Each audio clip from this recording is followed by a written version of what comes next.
Hi, it's Stephen here for the Idiot Quilter, and this is just a little quick episode to show you a couple of projects that I've been working on. So, I made for my great nieces for Christmas these little in-the-hoop embroidery pocket purses, they call them. And as you can see, they look like Santa Claus, and they have a little strap on them for walking around with things. And don't mind me, I was just looking at my camera off to the side to make sure I'm in shot. And they have a zipper and their little pocket. It's all lined inside and the whole bit.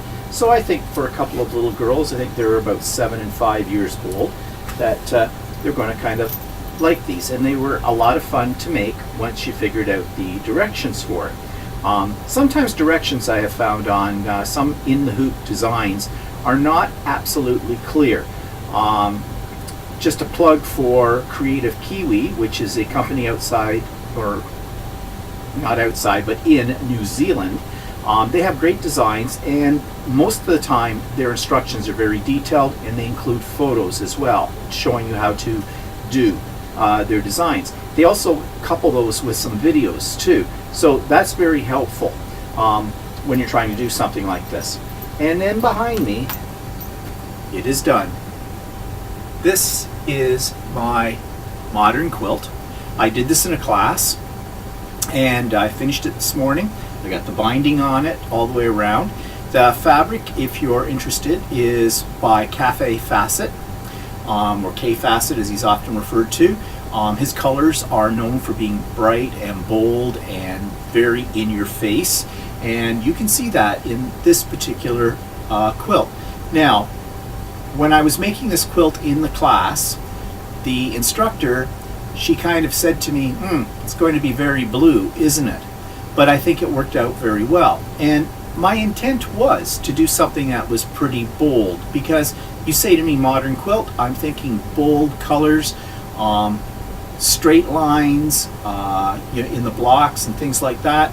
And I think actually the technical name for this quilt from the pattern is Off the Tracks. I think that's what it's called. So yeah, I'm very pleased with it. I didn't get crazy with the quilting. It's just done in straight lines across and up and down, so checkerboard. Don't look too close, those lines aren't that straight, but I think even though they're not that straight, it doesn't matter on this particular quilt because the quilting itself doesn't stand out. It's the fabric, and that's what I wanted. On the back is also some K Facet fabric, very pretty.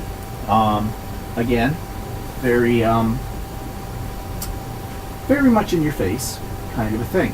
So this is a large throw size, and in fact we made a little bit of a mistake with it when we were first laying it out, because I had 2 more rows, about this much more, that were at the end, and that made it about 48 inches by 92 inches long, which was not proportionally very correct. And we realized afterwards that in the instructions we should have gone, instead of 5 blocks across and 7 blocks down, we should have done 7 blocks across and 5 blocks down. So I just removed those last 2 rows, and now I have something that could be a very sizable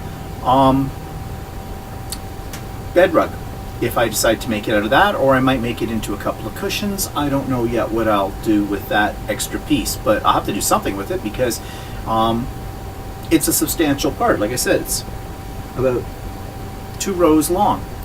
Okay, so I'm very proud of this. I have not yet washed it yet. Once I wash it, it'll probably puff up a little bit around the quilting, and hopefully it'll hold together. It should.